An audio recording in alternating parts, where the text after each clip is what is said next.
दोस्तों नमस्कार, मैं उमेश गौतम समग्र प्रदेश समाचार से। आज बात करते हैं दीनदयाल शोध संस्थान में आज पत्रकार मिलन समारोह रखा गया। हम धन्यवाद देते हैं और कृतज्ञ हैं अभय महाजन जी का, जो संगठन के सचिव हैं, और उन्होंने जिस तरह से गर्मामयी तरीके से पत्रकारों के बारे में बात की और पत्रकारों ने अपने अपने उद्बोधन किए और समाज के लिए अपनी अपनी बातें रखी, ये बिल्कुल ही अद्भुत और बहुत ही सुंदर था, सुनने लायक था और समझने लायक था, देखने लायक था। और समाज के लिए जो संदेश दिया उन्होंने, विनम्रतापूर्ण भाषा दी उन्होंने, जो हमें सीखने को मिला और जो पत्रकार भाइयों का सम्मान हुआ, वो निश्चित ही बहुत ही उम्दा था।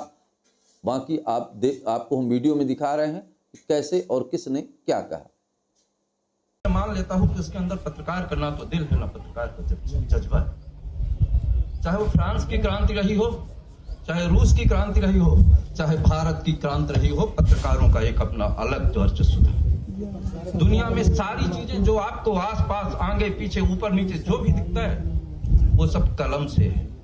अगर कलम नहीं होता तो इतिहास नहीं होता, वर्तमान नहीं होता, समाज नहीं होता, देश नहीं होता, राम की चर्चा भी नहीं होती अगर कलम नहीं होती। हमें तो वो ताकत प्राप्त है जिसके ताकत के बल पर ही ब्रह्मांड लिखा गया, शास्त्र लिखे गए, धर्म लिखे गए और लोगों की ताकत और वीरता के साहस के कदम लिखे गए।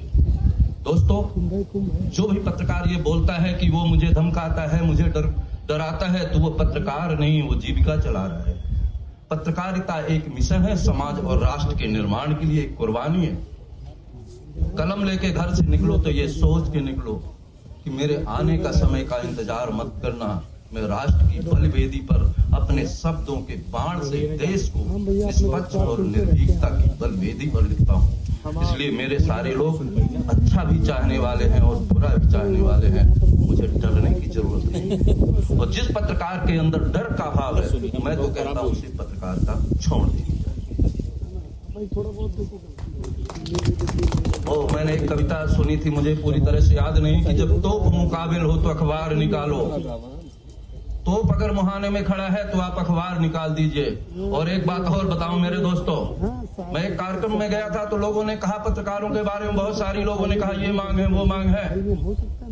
मैंने कहा मेरी कोई मांग नहीं है, मेरी एक ही मांग है कि मेरी कलम में जान रहे, और जब तक मेरे बाजुओं में, हाथों में, खून के रग में कतरे कतरे में है, तब तक कलम से मैं सच उजागर करने का साहस रखूं। मेरी केवल भगवान से इतनी मांग है।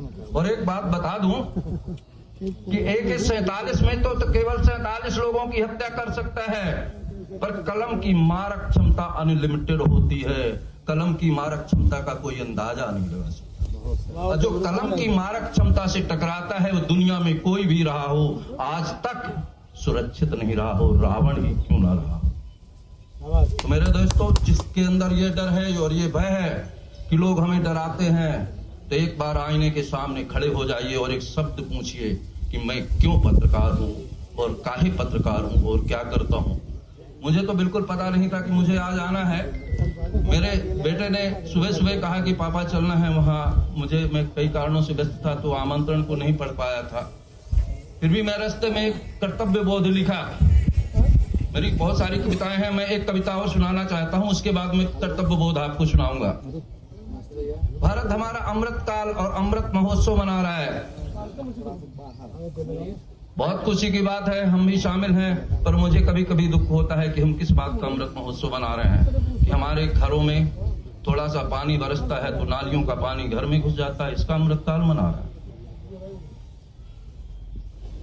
26 जनवरी आने वाली है। पिछले 15 अगस्त को मैं 15 अगस्त मनाने जा रहा था। बहुत सारे लोग थे, मैंने भी सोचा कि कुछ देखूं। मैं चौराहे पे खड़ा था तो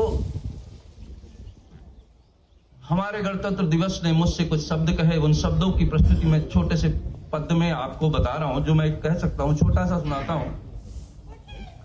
एक दिन एक चौराहे पर गणतंत्र दिवस मुझे खड़ा मिला। मैं ये क्यों सुना रहा हूं? क्योंकि 26 जनवरी आने वाली है। मैं अपने पत्रकार साथियों से कहूंगा कि भारत की तस्वीर को अपनी आंखों से देखो, किसी की कलम और किसी के सिखाए शब्दों से नहीं। और जो दिखे वो कागज में उकेरो और समाज में फैला दो, यही हमारी ताकत है।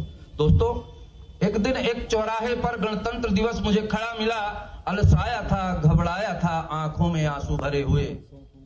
तब मैंने पूछा कि हम तो जा रहे हैं गणतंत्र दिवस मनाने, तुम क्यों रोते हुए खड़े हो? हमने उससे सवाल किया कि हम अमृत महोत्सव मनाने जा रहे हैं, गणतंत्र दिवस मनाने जा रहे हैं, और इस उत्सव की बेला में तुम क्यों रोते हुए खड़े हो? तब गणतंत्र दिवस मुझसे क्या कहता है, इस बात को गौर करने की बात है। तब बोला, गणतंत्र दिवस, क्या कभी किसी ने मेरे दुख को पूछा है? वक्षस्थल मेरा घायल है, दुख से हूं मैं भरा पड़ा। मैंने कहा, क्यों भाई? तो उसने कहा, शब्दों पे गौर करिएगा, कि पहले हम सब भारतवासी थे, भारत माँ एक हुआ करती थी। पहले हम सब भारतवासी थे, भारत माँ एक हुआ करती थी, पर मेरे ही कुछ बेटों ने इसे दो टुकड़ों में बांट दिया, भारत और पाकिस्तान। पर मेरे ही कुछ बेटों ने इसे दो टुकड़ों में बांट दिया। अब तो इतने टुकड़े कर डाले कि जाति जाति में बांट दिया।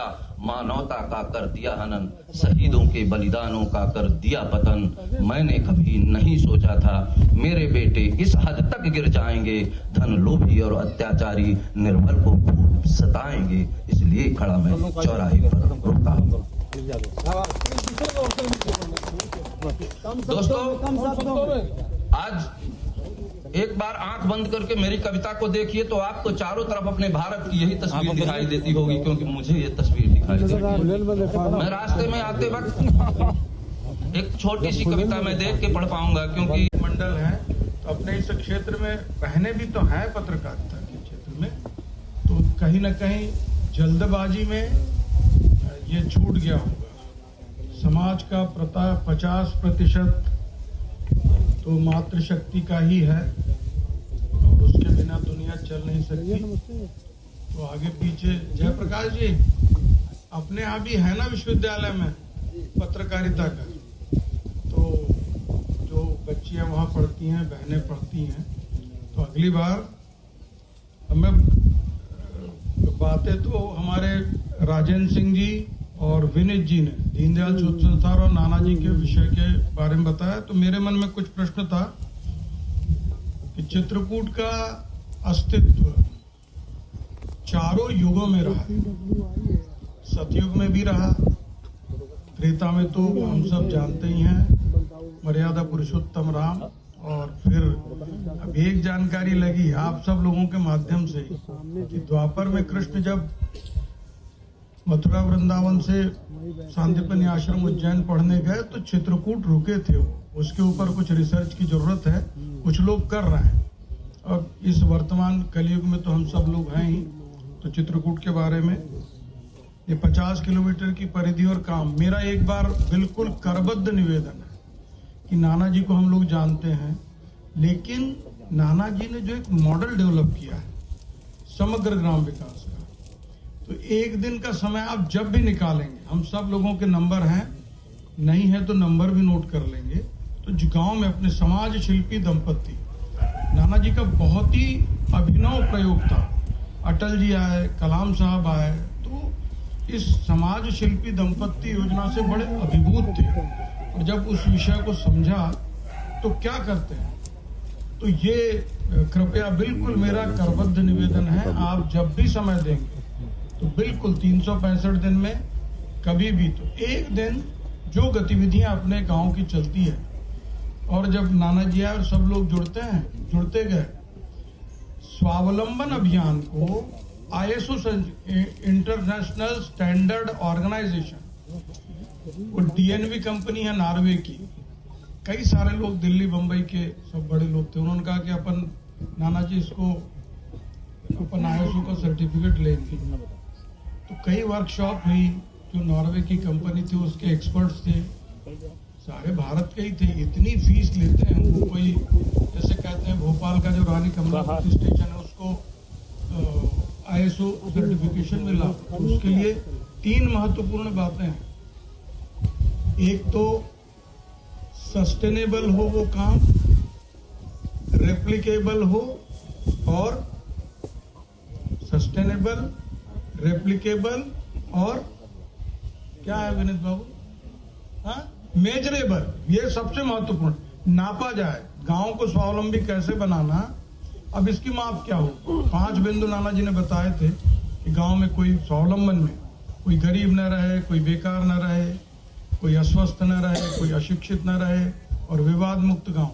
तो इसकी धीरे धीरे जो कंपनी आई थी उसने भी इस प्रकार का किसी सामाजिक संगठन का और इस प्रकार के काम का, तो पहले तो ये था कि फीस देंगे, नाना जी के प्रति श्रद्धा रखने वाले बड़े बड़े उद्योग घराने उनका, लेकिन नाना जी से मिलने के बाद और ये काम का स्वरूप देख करके उन्होंने कोई फीस नहीं, आने का जाने का भी खुद का, फ्लाइट से आना, बस हमको रुकने की और भोजन की व्यवस्था। वर्षों चला ये, फिर ये, और हर 3 साल में सर्टिफिकेशन की दृष्टि से और साल भर में, माने 6 महीने बाद हम इंटरनल ऑडिट करते हैं, साल भर बाद उनके यहाँ से ऑडिटर आते हैं और काम करते हैं। तो इस काम को थोड़ा आप देखे समझे, और आपकी कलम में तो इतनी ताकत है कि फिर नाना जी की इच्छा थी कि ये जो चित्रकूट का मॉडल बनेगा दुनिया अनुकरण करे। अब पूरे दुनिया भर में या भारत भर में दीनदयाल शोध संस्थान काम नहीं ही करेगा। हमारी जो प्रयोगशाला है गोंडा, बीड़, चित्रकूट, हम यहाँ काम करेंगे, लोग सीखने आए, समझने आए, उनका प्रशिक्षण की व्यवस्था और बाकी जो तकनीकी कुछ है। और आप जैसे अनुभवी अगर आएंगे तो जो काम हम कर रहे हैं, अब नाना जी को गए 15 वर्ष हो गए, तो आप लोग आएंगे तो आपके कुछ सुझाव भी, तो उसमें वैल्यू एडिशन ही आप लोग करेंगे। तो उस आधार पर मेरा ये निवेदन है। अब ये चित्रकूट के विकास, यानी मैं बार बार कहता हूँ, चित्रकूट का जो मूल स्वरूप है, अब अपने हर अमावस्या में लाखों लोग आते हैं, सोमवती हो तो फिर तो उसकी कोई गिनती नहीं, और दीपावली हमारे यहाँ तो कितनी बड़ी संख्या में लोग आते हैं। और ग्रामीण जन माने सब दुनिया के लिए अजूबा है अपना कुंभ मेला प्रयाग का जो लग रहा है 12 वर्षों में, कौन निमंत्रण देता है। स्वतंत्रता के पूर्व अंग्रेजों को समझ में नहीं आता इसकी पब्लिसिटी के लिए कितना, आजकल खूब पब्लिसिटी हो गई। योगेंद्र जी ने अर्ध कुंभ को इतना ब्रांड बना दिया, और अब इसको उसको अर्ध कुंभ को कुंभ का, और इस 12 वर्ष वाले कुंभ को महाकुंभ का। तो कुंभ तो है ही है, कहीं कोई विज्ञापन दे या न दे, तो इस बार 40 करोड़ से ज्यादा का अनुमान मैंने आप सब लोगों के माध्यम से लगाया होगा, कह रहे हैं। पर अर्ध कुंभ में ही 6 वर्ष पहले माने 10-12 करोड़ लोग आए थे। तो चित्रकूट का जो मूल स्वरूप है, माने मेरी दिली इच्छा है, आप लोग भी शायद, कि तथाकथित जो आज विकास की परिभाषा है उस सब से, यानी उज्जैन विकसित हो गया तीर्थ क्षेत्र, मथुरा वृंदावन हो गया और होने वाला है, और ऐसे सारे तीर्थ क्षेत्र। तो मैं अगर गलत कह रहा हूं तो आप कहिए नहीं आप गलत कह रहे। ऐसा विकास चित्रकूट का न हो, भगवान कामतानाथ जी से मैं रोज निवेदन करता हूँ, यहाँ रहूं तो परिक्रमा हो जाए, ऐसा आग्रह रहता है, और भगवान शक्ति भी देता है। तो चित्रकूट के लिए सबसे महत्वपूर्ण ये जो धार्मिक स्थान है, कामतानाथ जी, मां मंदाकिनी जी, श्रीमद गणनाथ जी, इतनी बड़ी सूची है। और उसके बाद नंबर 2 पर आने वाले तीर्थयात्री, और उनके साथ किस प्रकार का कई बार व्यवहार हो जाता है, तो उस बात का भी चिंतन, और मुझे लगता है कि ये आपका विषय होना चाहिए, यानी कामतानाथ जी की श्रद्धा के साथ